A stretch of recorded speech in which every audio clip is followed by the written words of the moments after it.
Hello everyone, my name is Binks, and welcome back to Let's Play Dear Monster, where we're continuing on with Slagathor's route.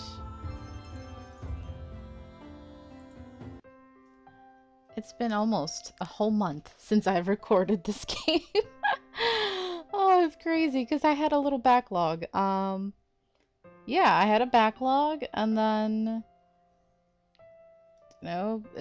it's just I just haven't had the time to record any. And then the one day I was going to record some of this, I ended up clicking on The Great Ace Attorney 2 on accident and recording an episode of that instead. So whoops, my bad. But anyway, it's all good. We're finally back to this, and I finally started uploading these episodes. So I'm back from hiatus. Everything is good. Hopefully you guys are enjoying this route, which has just started. And yeah, Ellen is having cute moments with Slagathor because they're super cute together. You're changing the subject. Yep, I've talked enough. Oh, that was like a lot of exposition and backstory and lore going on in the last episode, I believe. If we don't talk about you now, I'm going to feel like I'm being interrogated. Put the spotlight in his face. I'm still really curious about Slagathor. How he came to Grandpa's, details about orc culture, more about his experience with magic, but I decide not to push it. Slagathor has been incredibly accommodating to me. The least I can do is let him shelve this discussion for now. Well, I do have something I want to talk about involving my family, but it's still a question for you, if that makes sense. You wanna ask about your grandpa? Yeah, I don't know anything about him or anyone else in my family, really. Well, unfortunately, your grandmother passed a while ago. What happened to her? Honestly, I have no idea. Theodore back then wasn't as bad about vanishing into experiments, but he still did sometimes. One day, he and his wife disappeared for a while, and we're expecting it to be his typical stuff.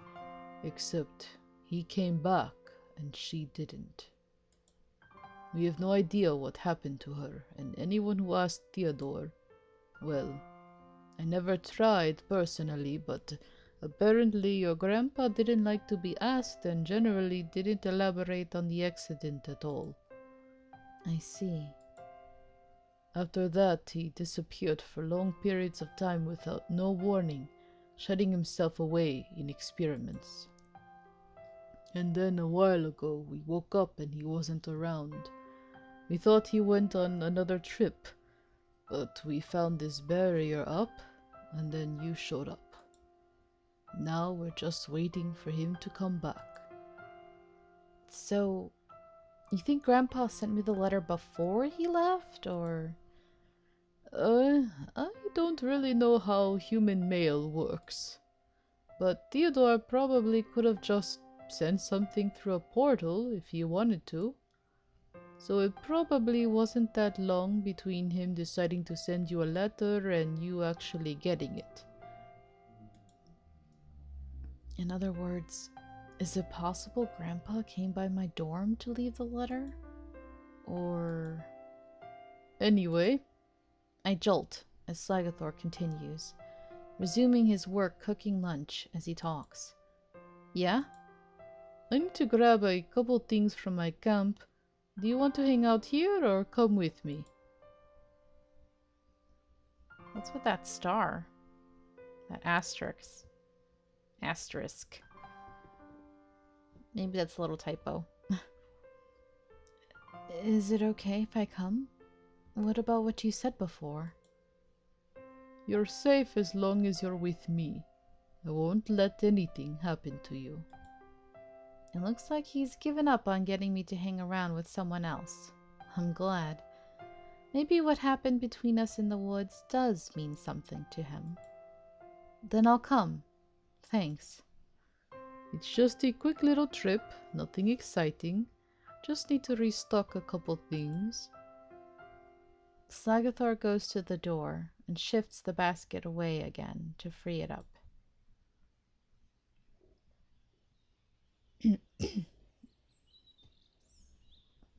Sorry. Ugh. Wow. I ate right before this, so I guess my throat's still like reacting to food. Slagathor heads through the portal linked door back into the woods. I hear you, dog, barking in the game. I didn't know I was gonna do it on this screen too. No. It's like a little minor thing, but I constantly hear it in my left ear. And then after a while I think it stops. It's just like that's like honestly, I think that's the only one minor complaint I really have in the game. It's just this one little thing. Is the dog barking. It's just so random that it bothers me. Because I get distracted by it. I'm like, this constant thing in my ear, like, go away. But all the other background sounds, sound natural and they fit in and they're not distracting. So I guess that's the only thing. But honestly, other than that, the rest of the game for me, I love it so much that it's just like no complaints. I hate Farron, but it's like I can't complain. That's his character. He's I love to hate him. I love to hate him. I love to hate him so much. I have fun hating him. Oh, all right. It's weird how hating a character brings joy. Slagathor heads through. Oh, I read this already. Okay. Why do you keep that basket there if you have to move it to reach the door? Nuggets, the door guard. Nugget? That reminds me of something from Yakuza, the Like a Dragon series. I can't wait to get back to playing it, man. That's been a goal of mine. Once I get the new computer up and running, and I hope my hands will let me, because I think I was trying to play it with the Steam controller. My issue with the Steam controller is how big it is. It feels very uncomfortable and awkward to use. So I would actually much prefer to use my PS3 controller. But even then, I'm not the kind of gamer who uses controllers a lot. Like, so to me, using a controller feels awkward in general. Like, for me to remember which buttons are where, and so like when there was like a karaoke section, first of all I had lag, but second of all, like remembering, oh wait, the X button is where and the Y button is there, and like for me to be able to do anything karaoke or like song based and time based, I'm like, oh shoot, I have to press this button now. Oh yeah. If it was just a regular, fighting, yeah, I can do that. But having to press buttons at certain times when you don't really know controllers that well is tough. That's what I get for pretty much being more of a PC gamer in the past 15 years or so. Yeah, 15, almost 20. Like most of my life now, ever since I've owned computers, most of my gaming has been on computers. And if not, then it's been on like little small handheld stuff like a DS, So that's the problem there. I have to get good at actually using controllers and playing on consoles. That's what I have to get good at. Nugget? Slagathor laughs. Momo named him. Real answer. In addition to candy, the basket is full of magic-absorbing plants that don't lose their potency when they're picked. Nugget's nest keeps the magic in the portal from leaking into the kitchen. You're really careful about magic in the kitchen, huh? Old habits die hard. The kitchen and this camp are my domain. I don't hate magic, and I'm damn sure not afraid of it. But it's still got the potential to mess stuff up, so I keep it where it belongs. Namely, away from food. Unless it's in the food. Natural magic is different, softer. Don't get me wrong, your magic feels good and I like it, but it's not food. And don't get me started on conjured food. Momo and I fight over this all the time. One of us almost dies every time. If I've got your taste in my mouth, I'd rather it not be because you let loose a spell in my kitchen. There are much nicer ways to get the same effect. Hey, I see you. Yeah, he's blushing. Hehe. Did my magic, did it make things feel different when we... Oh yeah, it makes a difference for sure. It's not something that's necessary for a good time, but it certainly adds some fun layers to it. Like whipped cream. Starts imagining whipped cream all over them. Oh, Alan, you're so cute. Momo showed me that before. Humans come up with a lot of fun little ways to make foods more interesting. Stop bringing up Momo! You're making me jealous. Gotta be honest though, it doesn't taste like much, just sweet air. Fun toy, mediocre food. For the sake of our relationship, I'm gonna pretend you didn't just insult whipped cream. He's like, how dare you? Ah, funny. Huh, it's not bad, it's just missing something. You're not supposed to eat it by itself, you put it on other foods. Or people. Or people, yes. Should I title this episode Whipped Cream? Maybe that's what it's missing. How'd you end up a chef here, anyway? You seem less familiar with human food. Did Grandpa prefer other stuff, or... Huh, his tastes weren't so crazy he had to go hunting for an orc chef, no. It was more like I did him a favor and he just let me stay and work because it was easy. He and Hikmet were after some kind of plant. Theodore wanted it for an experiment, I think, and Hikmet wanted some for the greenhouse. Anyway, they ended up stumbling into me while I was just sort of camped out alone in the woods. I told them they should turn around because the magic around them was really strong. And it would start throwing some dangerous stuff to them if they passed too deep into the orc woods. Did they leave? Didn't even consider it. They headed straight in. I was kind of worried about these two little guys wandering around in the woods, so I followed them. They ended up trying to pick up a plant that is, it's hard to explain, but it latches onto magic. It makes magic users sick. Wild fever, really intense. I warned them, and they were debating ways to get it, so I just sort of picked it up, asked them where they wanted it. I laugh at the image. You can almost imagine Hikmet's stoic face when a gigantic green man in a loincloth pushed past him to scoop up a supposedly toxic plant. It didn't even occur to me to say anything, honestly. Just asked them where they wanted me to carry it, and they brought me back here. They're like, oh, he's useful, let's keep him around. The real fun was when they asked why I was familiar with the plant in the first place. I guess they thought I was a wandering druid or something. But actually, once you break the root systems, the plant isn't really dangerous at all, even for magic users, and it makes a pretty good tea. I laugh outright this time. A toxic experimental herb that turns out to be a specialized tea leaf. I wonder what sort of response my grandpa would have had.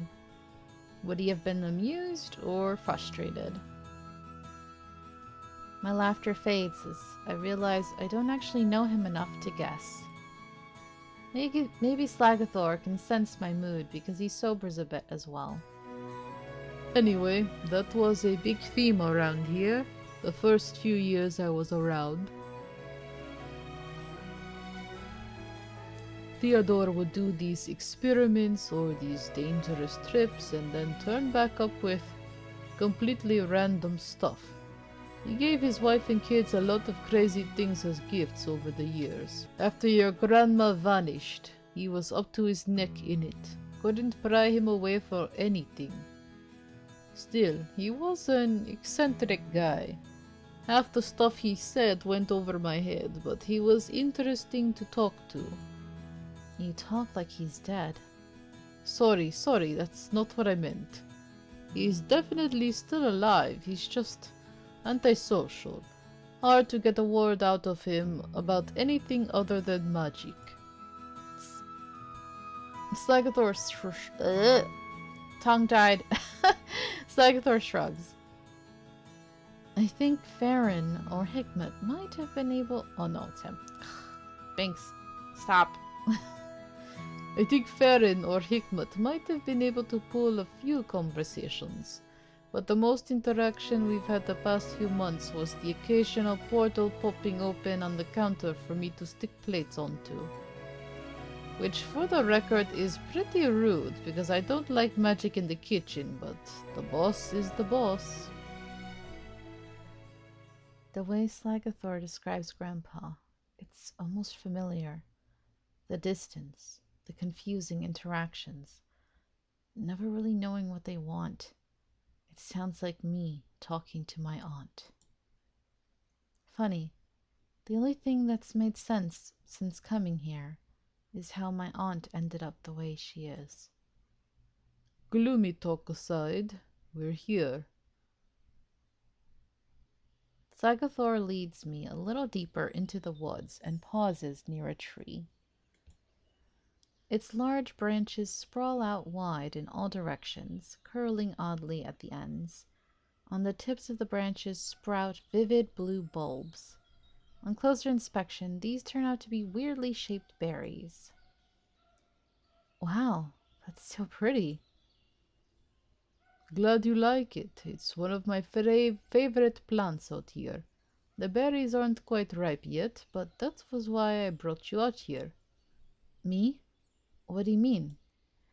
This tree feeds on magic and uses it to produce the fruit. Hikmat's potion is fading already.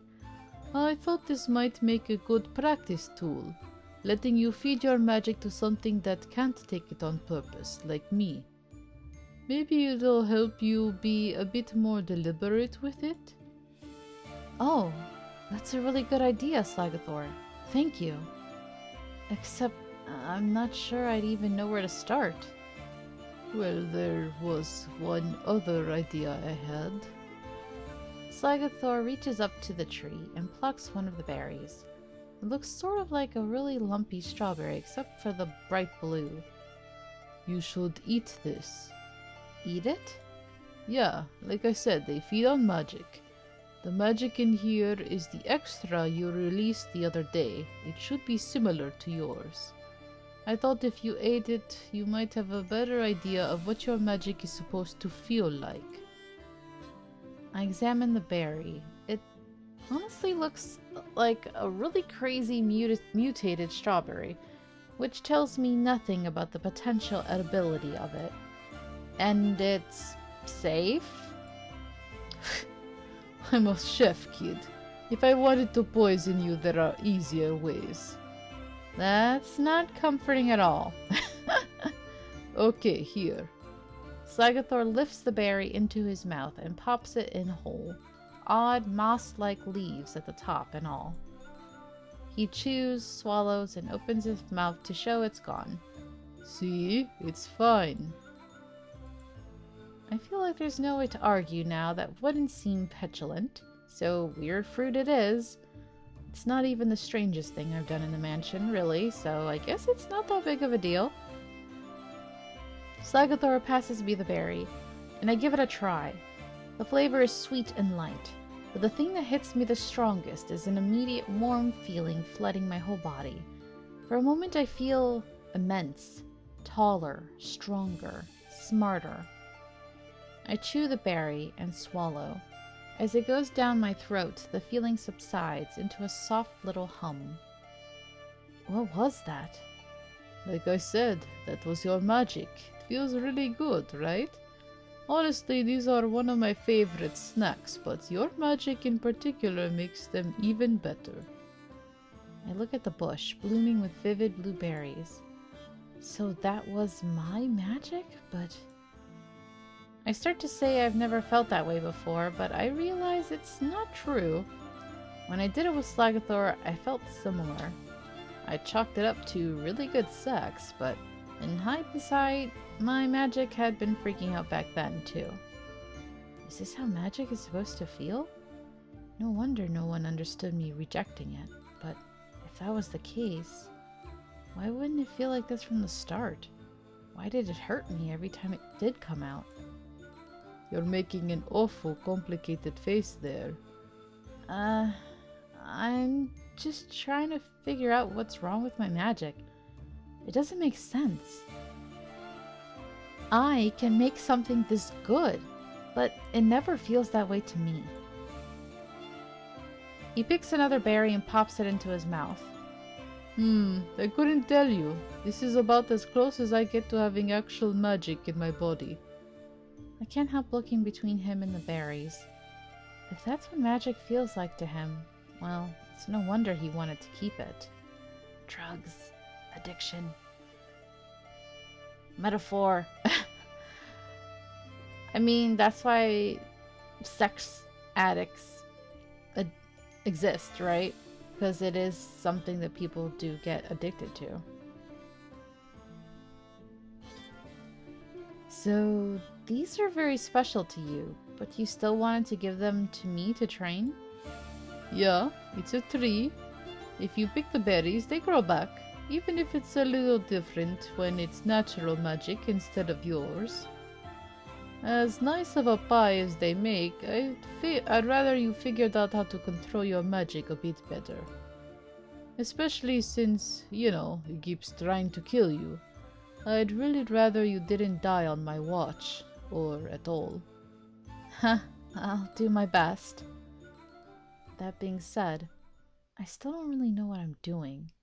I try and recall the feeling the berry gave as vividly as I can, focusing on it.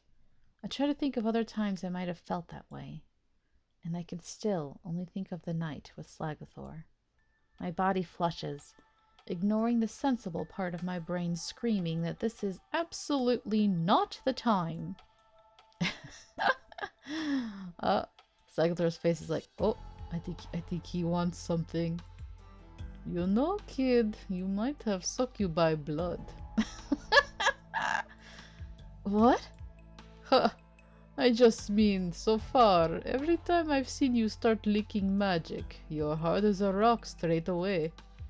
I don't think that's the magic, actually. It's probably just you. Really? Works out great for me, then. I really do want to help you practice, but if you want to let off a little steam first... Well, we didn't get as far as you wanted last time. Oh, they're gonna go all the way this time, huh? My face flushes at the implication. Well, maybe that will help bring back memories of what my magic felt like. I think you're thinking of the wrong magic there, babe. But alright. I like that he calls him babe and baby. It's really cute. Slagathor steps closer to me, large hands coming to rest on my waist, and drags me in closer. He leans down to kiss me, but it takes his whole upper body curling and me stretching up on my toes. I feel incredibly tiny, but in a good way. There's nothing intimidating about his size or strength. I feel safe where I am. Aww, you guys are cute. And incredibly horny. You're awfully small, This is gonna take a bit of work. I still want to try it. Oh, I wasn't saying we shouldn't. Just letting you know we're gonna have to be careful. Let's try this.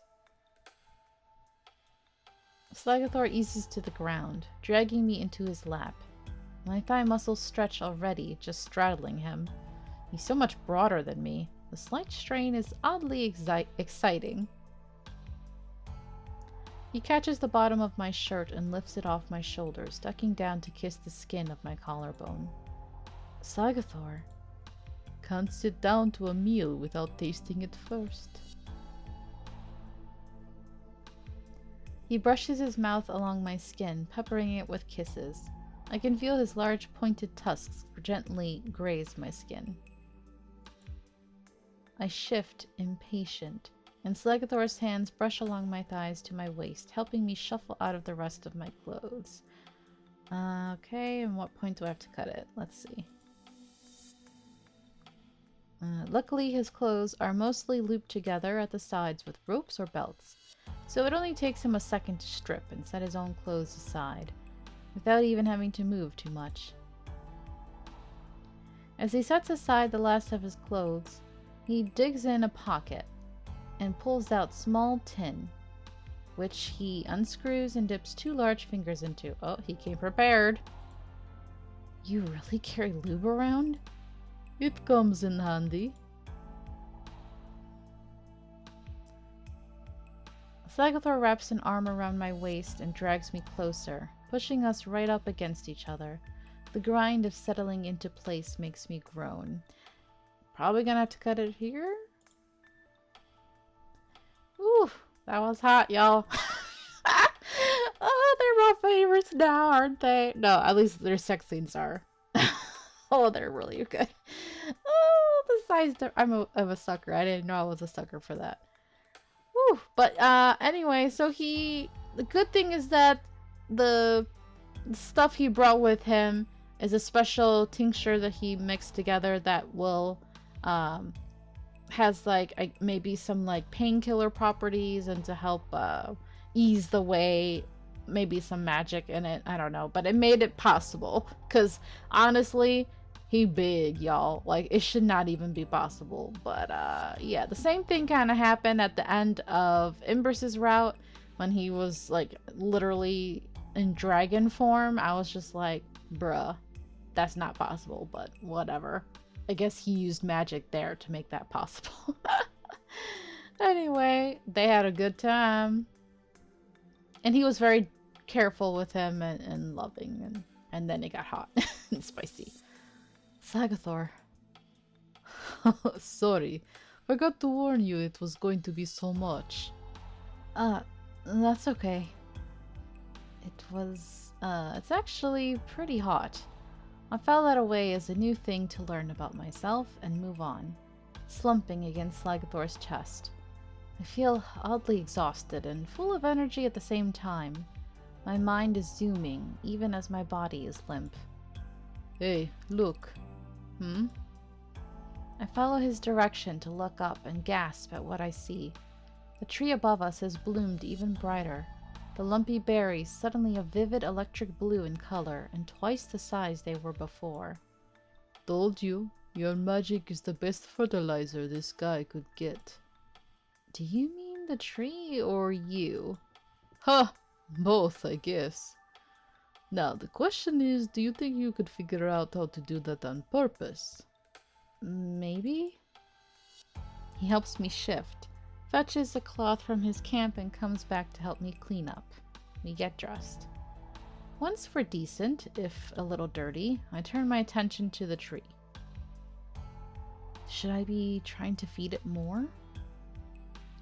It's about as full as it can get. Overflow might backfire. Maybe see if you can pull a little back? Right. I barely understand what I'm doing, but I may as well give it a shot. I put my hand against the tree and think of the berry I tasted earlier. I think about the swell of magic, the feelings I get around Slagathor. It's odd, but I feel like the tree warms under my hand. I think I found it, but it's hard to focus.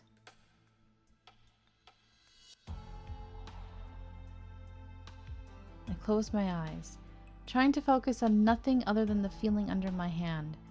I tried to picture it sinking into my palm, coming into my body. I can feel it work, shifting up my arm, drifting along the length of my body through my bloodstream. I'm warm, content, awake. It worked! I slapped my eyes open to see the berries shrinking back down right in front of me, the tree's branches and leaves withdrawing as it loses a little fullness. It worked! Holy shit! I knew you could figure it out. That's gotta be an impressive learning speed though, right? I'm no expert, but I feel like you've got a knack for it. You'll still probably need to pick a familiar right away to rein it in, but... Uh-oh. What? What? Uh-oh. That's, That's, a landmine you just stepped on, buddy.